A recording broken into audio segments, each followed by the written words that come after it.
pembelajaran kita yaitu tentang macam-macam peristiwa dalam kehidupan. Di sini materi pembelajaran kita yaitu pengertian karangan narasi, jenis-jenis karangan narasi, unsur-unsur karangan narasi, dan langkah-langkah menulis karangan narasi. Apakah anak-anak Ibu tetap semangat? Semangat, Bu. Kalau gitu Ibu akan mentes ke semangat kalian. Ayo berdiri dulu semua. Berdiri. Kita tepuk semangat dulu ya. Tepuk semangat.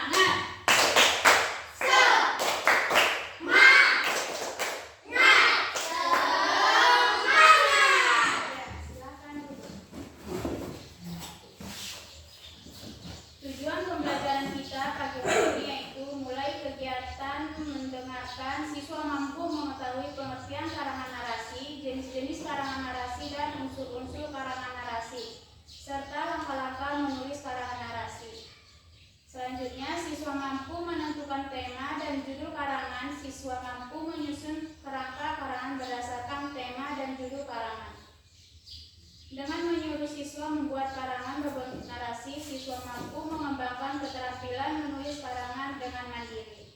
Selanjutnya, melalui kegiatan mengamati media gambar seri tentang peranan air dalam bidang pertanian, siswa dapat menyajikan hasil pengamatannya ke dalam sebuah tulisan berbentuk karangan narasi. Yang terakhir, siswa mampu mengkomunikasikan hasil karangannya. Itu adalah tujuan pembelajaran kita hari ini. Sekarang anak-anak Ibu membentuk kelompok menjadi 2 kelompok. Yang di sini kelompok 1, ini kelompok 2. Ayo bentuk dulu kelompoknya.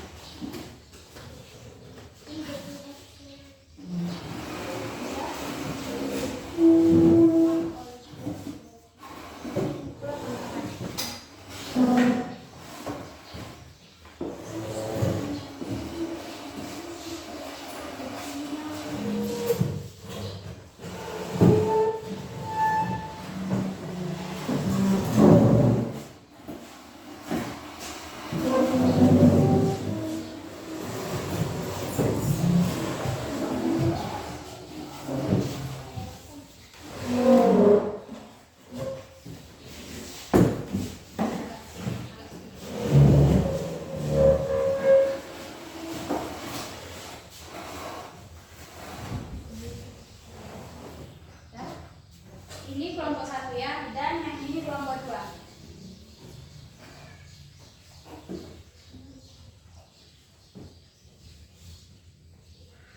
Ibu ada pertanyaan. Siapa yang ayahnya bekerja sebagai petani? Saya, Bu. Siapa di sini yang pernah berkebun? Saya, Bu. Siapa? Saya, Bu. Apa saja pekerjaan petani di kebun?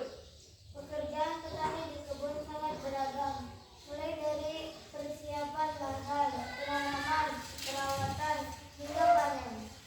Ada lagi yang lain? Saya, Bu. Ya, silakan. Secara umum, tugas-tugas tersebut meliputi mempersiapkan lahan, menanam bibit atau tanaman, menyiram, memberantas hama dan gulma, memberikan pupuk, dan memanen hasil panen. Sudah? Ya, tepuk tangan untuk kelompok 1 dan 2. Itu adalah pekerjaan petani di kebun. Coba ceritakan pengalaman kalian sewaktu pergi ke kebun. Ayo, kelompok mana yang bisa menjawab? Saya, Bu.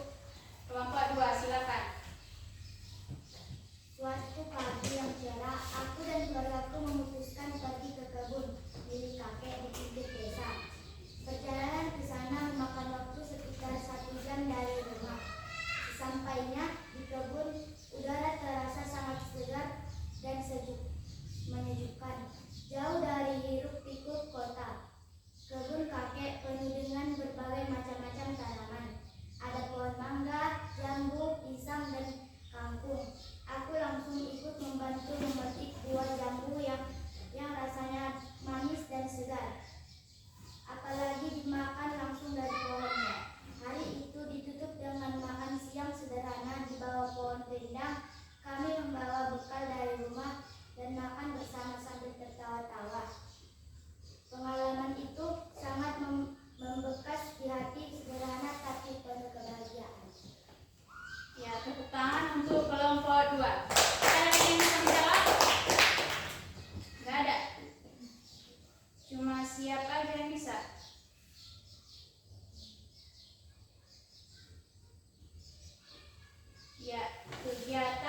dilakukan petani bisa disajikan ke dalam sebuah tulisan yang dinamakan dengan karangan narasi. Ibu ada pertanyaan lagi ya. Siapa yang pernah mendengar kata karangan narasi? Saya, Bu. Ya, kelompok 1. Apa pengertian karangan narasi? Bisa menjawab? Iya, Bu. Ya, silakan. Karangan narasi adalah jenis karangan yang menceritakan suatu peristiwa atau rangkaian peristiwa secara rinci dan jelas, dengan tujuan menghibur atau memberikan informasi kepada pembaca. Karangan ini biasanya memiliki unsur pokok, latar, alur, dan konflik, serta disampaikan dalam bentuk cerita yang mengalir dari awal hingga akhir. Ya, itu adalah pengertian karangan narasi. Sudah jelas? Sudah, Bu.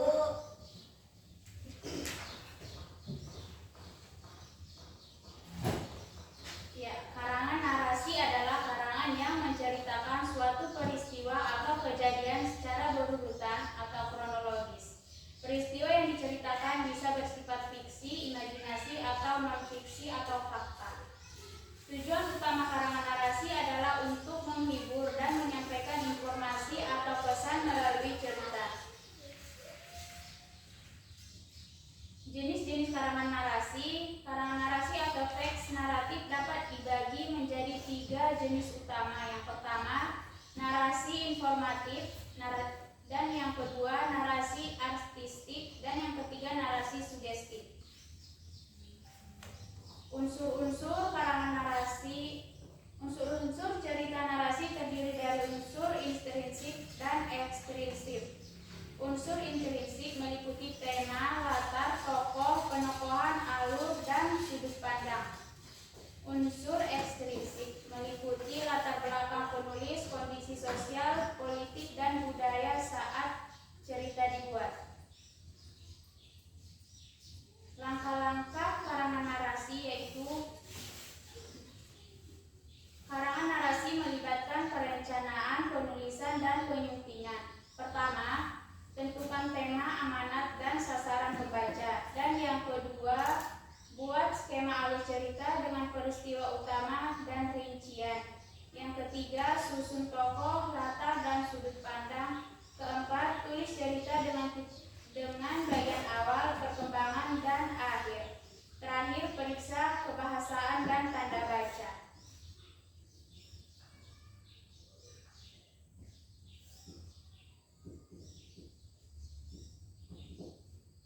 Itu adalah langkah-langkah karangan narasi. Di sini, apakah penjelasan Ibu dapat dipahami? Apakah anak-anak Ibu ada yang ingin bertanya? Ya, silakan. Apa unsur utama dalam sebuah narasi? Apa? Unsur utama dalam sebuah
Demikian pada materi pembelajaran hari ini.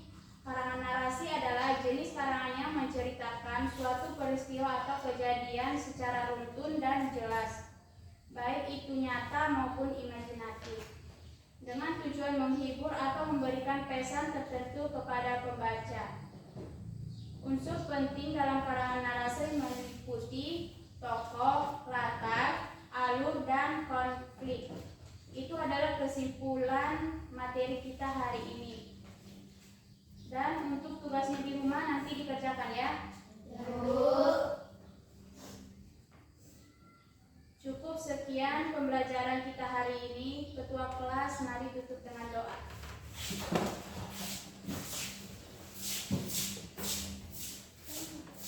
Sekian pelajaran hari ini.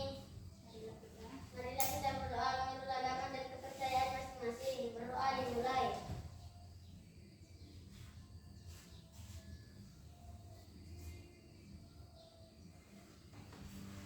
Berdoa selesai. Ya, silakan.